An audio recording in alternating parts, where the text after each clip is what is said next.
Hello, welcome to Gardener's World. Now this is the spring garden.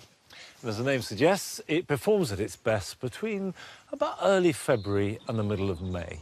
And then it just quietens down and gently ticks over during the summer months. It's its dormant period, really.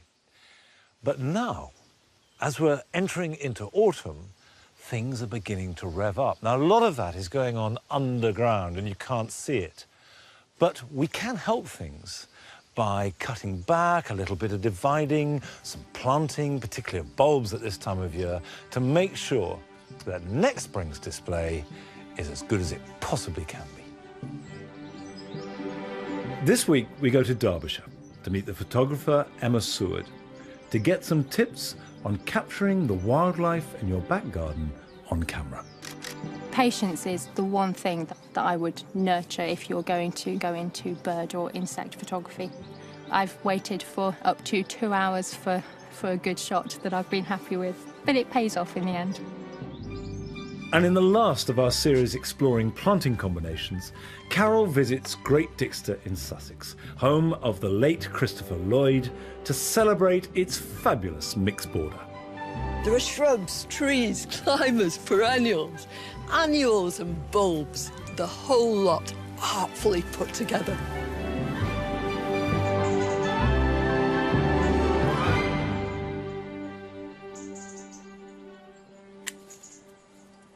This foliage belongs to the Lenten rose, and it's one of the stars of the spring garden.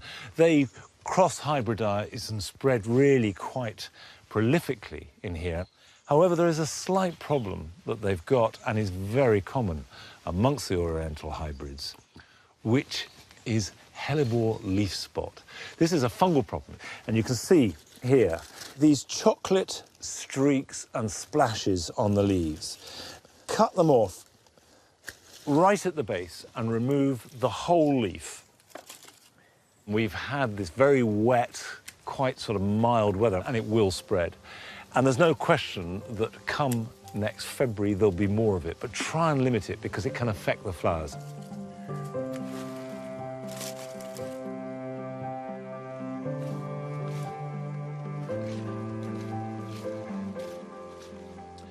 As well as going through the spring border, cutting out bad material, it's a good time to move anything, because then when you replant them, the roots will grow strongly and they'll be in good shape to flower when they're ready next spring.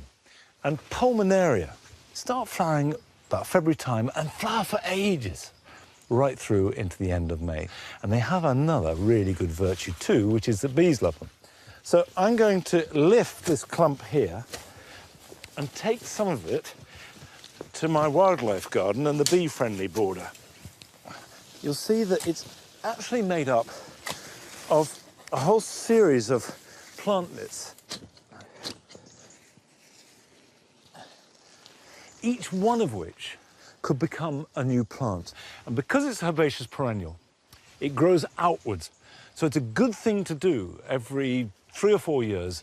Dig up a clump, break it up, get rid of the middle, which is the old bit, and will be flowering less well, and then replant it in 2 or 3 new clumps. And that will have new vigour and flower better next spring.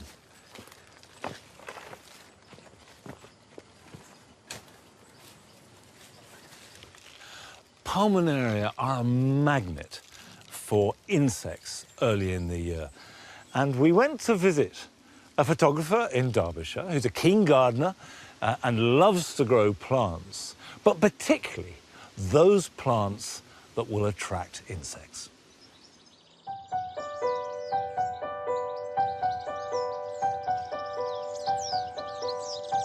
I love getting up in the morning and going to my office, my back garden. I usually get up about 7 o'clock in the morning, grab my camera and get out into the garden and start photographing. Insects are probably one of my favourite subjects to photograph. They just fascinate me, and they're hugely valuable in the garden. You've got so many different pollinators, not just the bees that people know about. You've got your bumblebees, solitary bees, you've got hoverflies. There's so many of them, and they're all hugely, hugely important. Certain insects will prefer certain types of flowers. So I've tried to tailor my planting to sort of what insects I want to attract and what insects are already in the garden. So I've planted lots of borage. Borage is brilliant. It's really high in nectar, and it was absolutely covered in bees in March and April when they first came out. Knapweed as well is another one. That's fantastic for butterflies, and we've had meadow browns today. I think they've hatched from the meadow across the road. And wallflower, Bowles mauve, perennial wallflower. It's one of my absolute favourite plants for insects. It's in bloom sort of most of the year, so you get lots of bang for your buck. And butterflies and bees just go nuts for it. It's great. Succession's really important. Things like pulmonaria is really, really great for early nectar.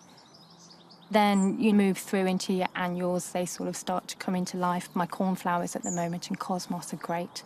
And then your buddleia comes through just as the butterflies hatch. So if you can try and have something in bloom that's pollen and nectar rich, sort of from February, March time, all the way through until October, the insects will love you for it. Leafcutter bees are fascinating. They are the bees that cut the little semicircular holes out of people's rose leaves for their nests. They're so easy to attract into your garden. Just put up a bee hotel. Bee hotels are cheap and easy to make or buy. I made mine out of an old wine box, and I've just filled it with bits of bamboo canes. And if you build it, they will find it and they will come. And it's a great way to introduce children to bees and insects and wildlife. They're harmless, they won't sting you, they keep themselves to themselves.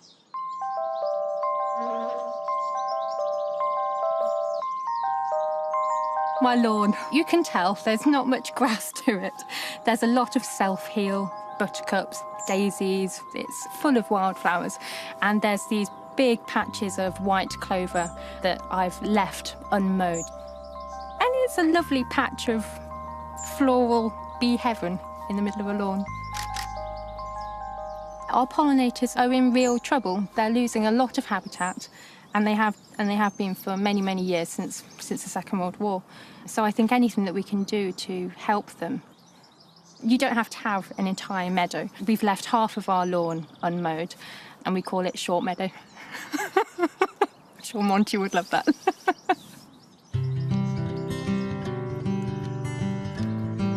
As well as insects in the garden, we get lots and lots of birds.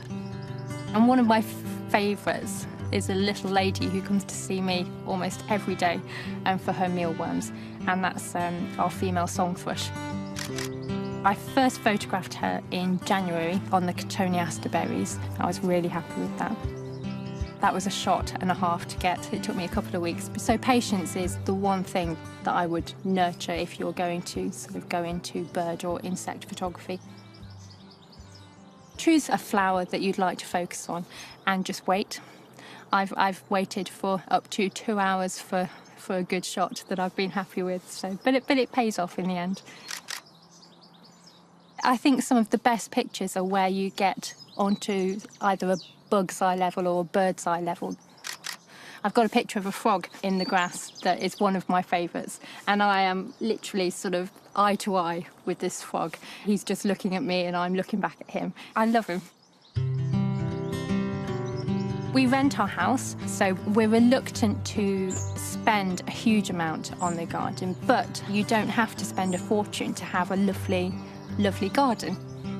We try and do everything as thriftily as we can, so I'll use toilet roll inners to sort of start my seeds off in, and that's good recycling as well, and they'll biodegrade down into the soil. And I grow as much as I can from seed. And cuttings as well, growing things from cuttings. I'll have dozens of plants for pence that'll be flowering next year, and the bees and butterflies will love me for it. So you don't have to spend a fortune. You know, a bag of compost, some toilet rolls and a few seeds, and you've got a garden.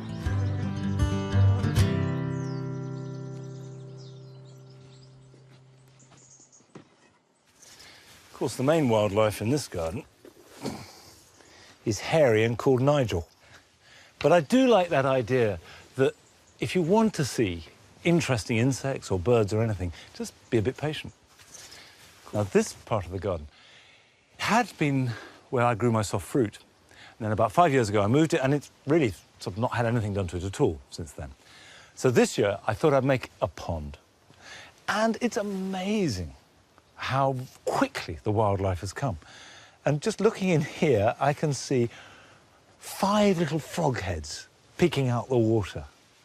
And those frogs came within days almost. I put an old log in the water. It doesn't look very beautiful, but fabulous for wildlife. And the other crucial thing, if you're making a wildlife pond, is to have a beach. So there is a shallow slope going down with stones at the end, so everything from hedgehogs, grass snakes, can all get in and out easily. And also let the blanket weed and the algae remain. Don't try and remove it, because it's really good cover. In autumn, October time, November, then you can take it out, when most of the animals are either stopped breeding or hibernating and moving away. So it's that attitude, really, that makes a wildlife pond different from one that's purely decorative. Now, in the border next to it, what I've tried to focus on are plants that are really good for the bees.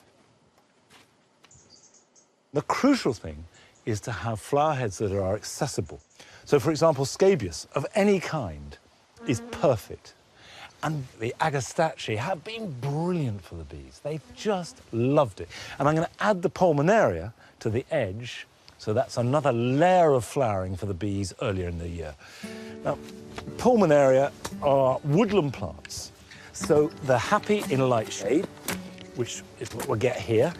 And I'm going to put them up front because they grow fairly low. Just plonk them in the soil.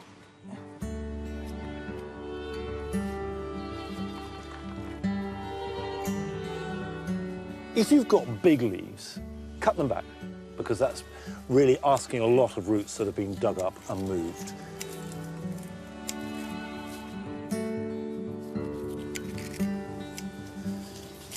And that will be happy in their new home. And because they've been moved, they'll have extra vigour, and that will quickly make a clump twice the size of that. And then when it's too big and encroaching on the space of plants around them, they can be lifted and divided in turn. And as always, anytime you plant anything, give it a drink.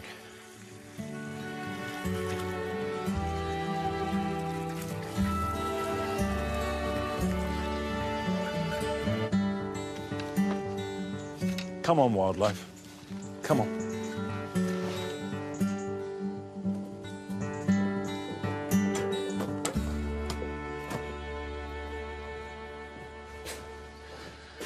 Last summer, we paid a visit to RHS Hyde Hall, and I tasted the melons that were growing there, and they were absolutely fabulous, really delicious. And I felt very frustrated by this because I've grown melons for years, but I've never got them to taste very good. So this year I thought, okay, I'll grow melons, but I'll make them taste as good as the ones at RHS Hyde Hall. So that was the challenge. I planted a couple in a raised bed. Total disaster. I planted some in a hotbed in a cold frame, and they're okay. They're not doing too badly. But I've planted others in here, which is the way I normally grow them, growing up a tripod in the greenhouse. And they're not too bad, but they're hanging by this really quite thin tendril, the fruit. And there is a risk, as they get bigger and bigger, that they might fall and break before they ripen. And so they need some support. You need to create a hammock for them, but it must be one that's got some light and air to get through. So old netting, sort of a fruit cage that's got lots of holes in it and you can cut a bit of netting, is ideal. Maybe an old pair of tights, if that's what you have to hand, that would also work. But cut a square, then tie string or twine at one end and just thread it through. And then we will put that underneath the fruit. So if we go around there and we tie one end on to the canes, like that, so it's really tight, and then we will carefully go underneath it like that. So all that's happening is it's just taking the weight and supporting it, and that will grow bigger and fill out. And I'll know that it's ripe by two things. If you take the end and just press gently, don't ram it, but just gently squeeze it. If it gives a bit, then it's getting ripe. And if at the same time you smell it and you get that lovely honey, sweet aroma from a good melon, if those things are happening, then you can harvest it. I don't think this will be ready for another 2 weeks. Now, if you're not growing melons at home, then you won't be making net hammocks to support them. But here are some other things that you can be doing this weekend.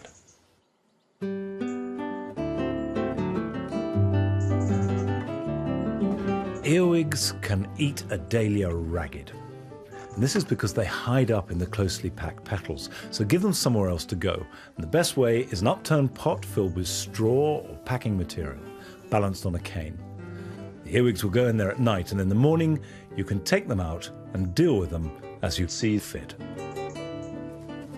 If you water rhododendrons, azaleas or camellias now, especially if they're grown in a pot, they're much less likely to lose their buds before they flower next spring. Give them a good soak every week for the next month, and they should flower extra well next year. You can ensure a fresh supply of mint leaves by digging up a clump now, cutting back the top growth, and planting it in good potting compost.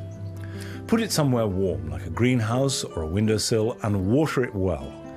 And as the outdoor mint slowly dies back, your new supply will start to produce fresh leaves.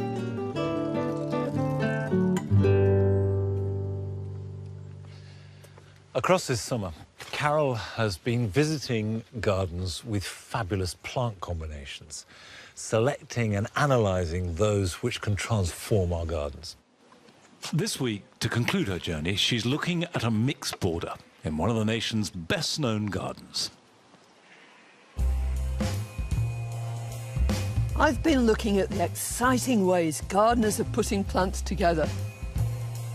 And this time I'm at Great Dixter, a garden created by my all-time gardening hero, Christopher Lloyd, famous for his adventurous and inspired planting combinations. We're going to look at the long border, which is a wonderful example of mixed planting. There are shrubs, trees, climbers, perennials, annuals and bulbs, the whole lot artfully put together.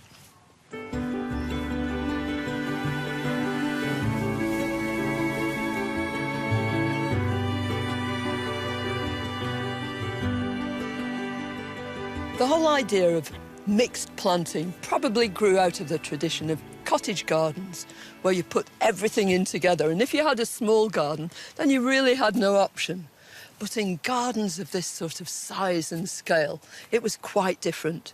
You'd have shrubs in your shrubbery, your roses would be in the rose garden, and if you had a border of this kind of length and extent, then almost certainly it would have been a herbaceous border. Short stuff at the front, tall things at the back. Christopher Lloyd took all those rules and he chucked them out of the window. He wanted to put things together which would look good together regardless of what they were. So there are shrubs here, this lovely viburnum opulus, a form of our native galderose, laden with berries. Right next door, there's a huge rose, and in the front, there are cannas. Alongside, there's a big blue haze of ageratum, a plant you're more used to seeing in municipal plantings. But it's all combined together in such a glorious way, really well thought out, and yet creating this beautiful, informal picture. Great Dixter is managed by a team of dedicated gardeners who continue to plant in an inventive way. Rachel Dodd has been working here for the last 4 years, and she and the whole team work hard to keep it looking good all year round. When you're working on somewhere like the mixed border, succession is an enormously important part of your planning, isn't it? You have to think of a main scene. You have to pick a moment in the year which seems contradictory to succession planting, but it's not. You have to say, these plants are all going to look good together in July or in August. But you've got to not be too greedy with that and give enough space around them to put in your September season plants, which could be asters or could be persicarias or something. And then you can put in layers of plants that lead up to that main season. What's so great about mixed borders is that they're relevant to all of us, you know, to a very small space just as much as on a big scale like this. If anything, it's more important in a small garden, you know, to have succession and to build up layers of planting and to have height and to have drama. I think so. Yes.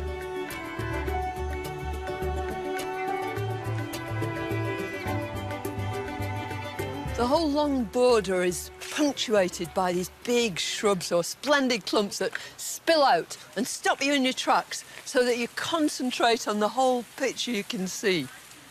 Here, there's this theme of creamy white. It starts off right up against the sky with this big privet, Ligustrum kihuii, with these big tumbling sprays of flowers, and comes down to the hydrangea, paniculata, picking up the same colour theme, but this time a totally different form, a grass, Miscanthus cosmopolitan. Isn't it magnificent? And it gives this whole border such presence, such stature. Alongside it is a big blue salvia, so you get these splashes of colour every so often. Sometimes with perennials, sometimes with annuals like this tagetes. Isn't that just wonderful? And then you finish this particular episode of the border with this euonymus. Now, this is a plant we're used to seeing as ground cover on a tiny scale. But just as with everything else here, we really see what the plant can do, given the chance to really shine. And how's this for an extraordinary plant combination? Here's a pine, Pinus mugo, and in between it, intermingling and popping up here and there, toning exactly with the orange needles on the pine, is a crocosmia. Big and soft and beautiful, and in complete contrast texturally to the pine. And look a little further, there's Spirea bumalda. But in amongst it is another golden leaf plant. It's Melissa officinalis aurea, the golden leaf form of lemon balm, and it wanders through the border and pops up again, making a completely different contrast with the pine. It's just magnificent. One of the main things to learn from the planting at Great Dixter is to be bold. Try doubling the size of skinny borders and let rip with plants that you know are really going to work. And above all, be adventurous. Have huge amounts of fun.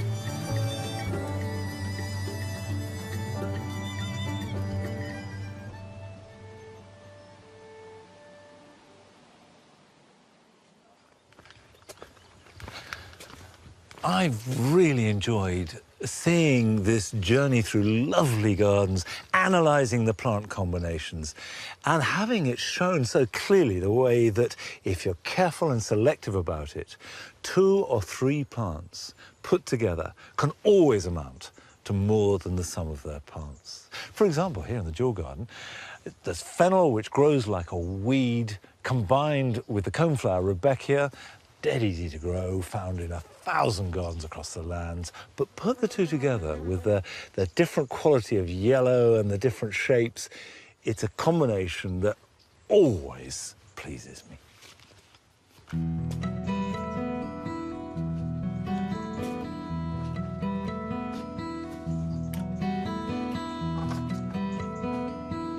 There's a nest of swallows here in the potting shed. Been here all summer. This is the second brood, and the parents are frantically feeding them because, of course, the quicker the birds can fledge and get out and feed themselves, the better they'll be prepared for the long, long journey south, which has to take place for them certainly in no less than a month and could be just in 3 weeks' time. So it's a race against time. Back in March, I sowed some outdoor varieties of tomatoes that claimed to be blight resistant. Blight has been something I've had to deal with many times here at Longmeadow, but so far this summer, I haven't seen any signs of it, and reports of blight across the country have been down from last year. But these tomatoes are presenting another problem. The cordons, grown as a single stem, with the side shoots pinched out, have grown better and produced more fruit than the tomatoes in the greenhouse. However, the fruit have hardly ripened at all. The bush varieties have grown really well. Masses of growth and masses of tomatoes, but they're not ripening. And the chances of them ripening now in September are getting slimmer and slimmer as the days get shorter and the weather gets colder, because the cover is stopping the sun getting to them. It's also increasing the risk of blight, because blight is produced by warm, wet conditions, poor ventilation, and that's perfect for the fungus to spread. So the important thing to do is to help them ripen as much as possible. And just as we did in the greenhouse, remove any extra foliage so that maximum sunlight and heat can get to the fruits that are formed. The next thing to do is to cut off any flowers at this stage. However, the bush varieties, you can prune back a bit. We could cut foliage off. At the same time, we're cutting fruit off. It's almost impossible to separate the fruit and flower trusses from the foliage. Now, I'm really happy to admit that I'm doing things wrong here. And if any of you have had good experiences of growing bush tomatoes where the fruit develop and ripen well and the plant stays healthy, then I'd love to hear from you. And I'm very happy to rectify those mistakes and do it better next year.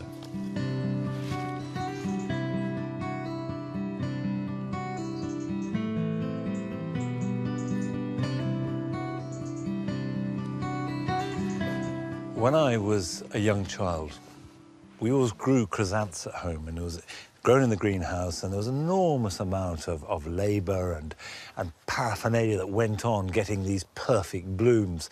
And so I haven't grown them for most of my adult life. Well, this year I am growing some, and I'm delighted to do so because they're an undervalued flower, and that's a pity because there are some lovely varieties. This one, Bronze, Talbot Parade, just beginning to shine in the border, and I like that marmalade-y colour that's coming through. Chrysanthemums haven't liked this summer very much. It's been pretty rotten weather for them. But stick with them because autumn is their time. And they will, with a bit of luck and good weather, keep flowering well into November. So there is a lot to cherish and relish with your chrysanthemums.